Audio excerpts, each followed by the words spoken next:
Το 1842, ο Άγγλος παλαιοντολόγος Sir Richard Owen έδωσε τον ορισμό δεινόσαυρος για μια ομάδα που χαρακτηρίστηκε ως ευδιάκριτη φυλή ή υποομάδα των σαυροειδών ερπετών.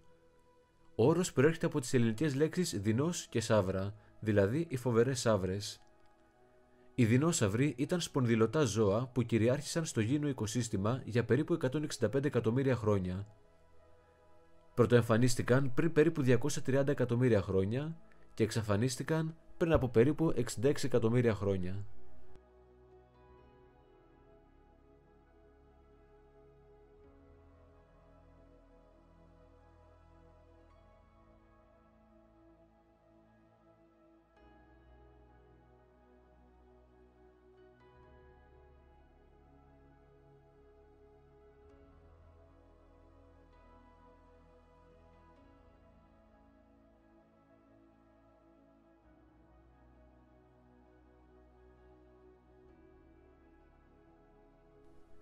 Αυτοί οι νεοσοί τυραννόσαυροι περιμένουν να βγουν έξω στον κόσμο.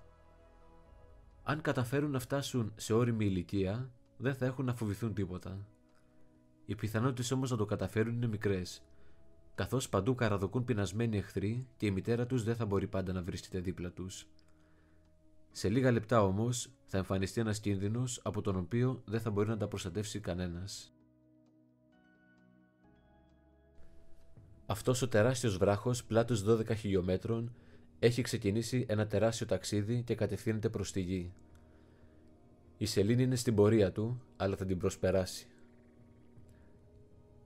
Στη γη οι δεινόσαυροι ζουν την καθημερινότητά τους. Στον ουρανό όμως θα μπορούσε κάποιος να δει ένα ουράνιο σώμα στο μέγεθος του ήλιου να εκπέμπει μεγάλη φωτεινότητα. Ο αστεροειδής μπαίνει στην ατμόσφαιρα και με ηλικιώδη ταχύτητα χτυπά στα ρηχά νερά του κόλπου στο Μεξικό. Αμέσως απελευθερώνεται πυρηνική ενέργεια 100 εκατομμυρίων μεγατόνων. Τεράστια λάμψη φωτίζει τον ουρανό και οτιδήποτε σε ακτίνα 1500 χιλιόμετρων καίγεται. Από τη σύγκρουση δημιουργείται έντονη πίεση εδάφους που βυθίζεται στα 30 χιλιόμετρα και ο ωκεανός οθείται πίσω κατά εκατοντάδες χιλιόμετρα. Ο λιωμένος φλοιός επανέρχεται και δημιουργεί βουνό ύψους 10 χιλιόμετρων.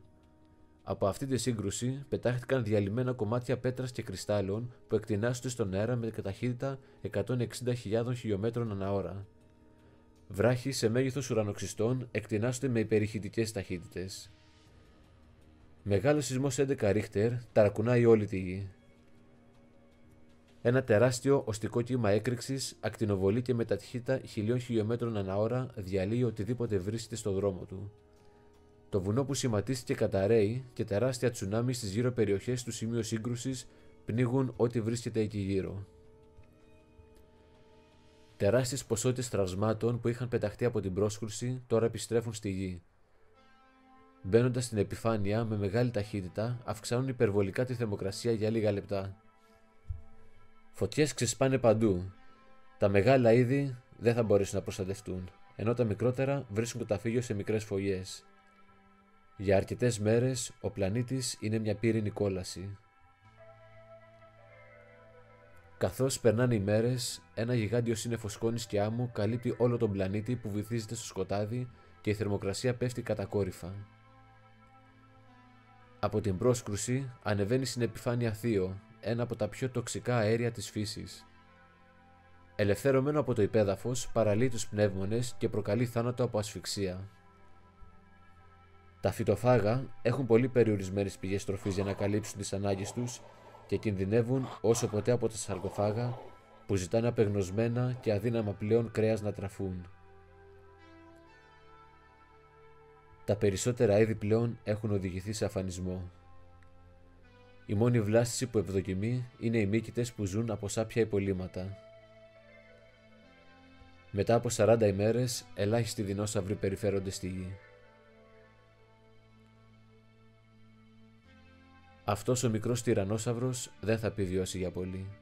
Το είδος του έχει ήδη εμφανιστεί. Τουλάχιστον το 75% των ειδών της γης εξαλείφθηκε.